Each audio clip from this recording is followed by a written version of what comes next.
Nice to meet you. My name is Enrico and I'm from the University of Padua. Today we will talk about fake news and back signs.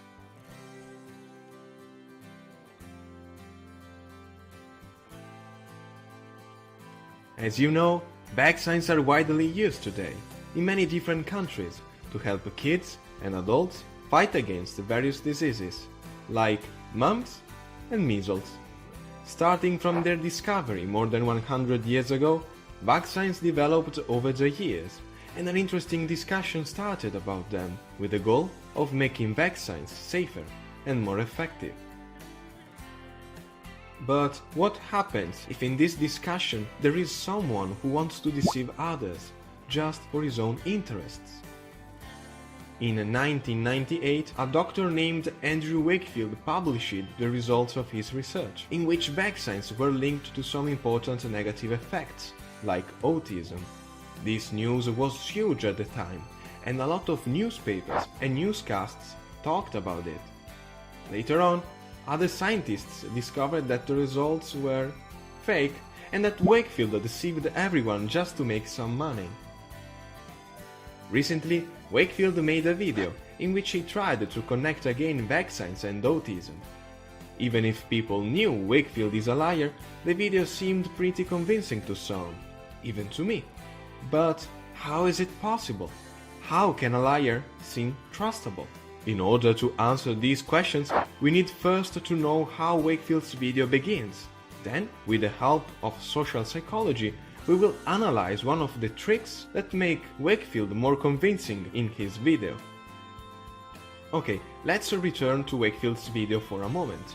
In the video, Wakefield starts speaking about the Tuskegee study, in which in the 60s, some black people were promised by the American government to be cured from a disease.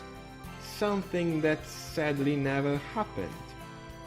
Just after telling this story, Wakefield accuses the same government of having hidden the fact that autism and vaccines are linked. How can we know if this fact was truly hidden by the government or not? We need first to make a judgment about the government itself. Is it good or is it bad? Should we trust it or should we not? According to social psychology, when we have to make a judgment like this, we would probably rely on availability heuristics. A heuristic is a shortcut that helps us quickly select solutions in order to make effective choices in uncertain or new situations. So, availability heuristics is a shortcut that helps us decide quickly what to do, starting from the easiest information to remember. Okay, now let's return to Wakefield's video. We still have to decide if the government is bad or not. So, to judge it, we look at the first information we can remember on this topic. And this information is what Wakefield told us just a moment before. That is, how bad was the government when it deceived Tuskegee's black people. The first thing we can recall about the American government is really negative. So, according to availability heuristics, it will be easier to judge the government badly, even when talking about something else, for example, vaccines. Okay, it's time to return to our initial question.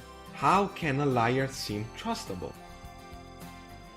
Wakefield seemed more trustable probably because of the trick of availability heuristics. Availability heuristics is a shortcut that helps us decide quickly what to do, starting from the easiest information to remember. But if Wakefield used it to lie again to us, does this mean that availability heuristics is bad?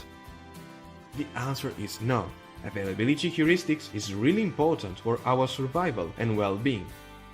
For example, should we touch the inside of the oven when it's still hot?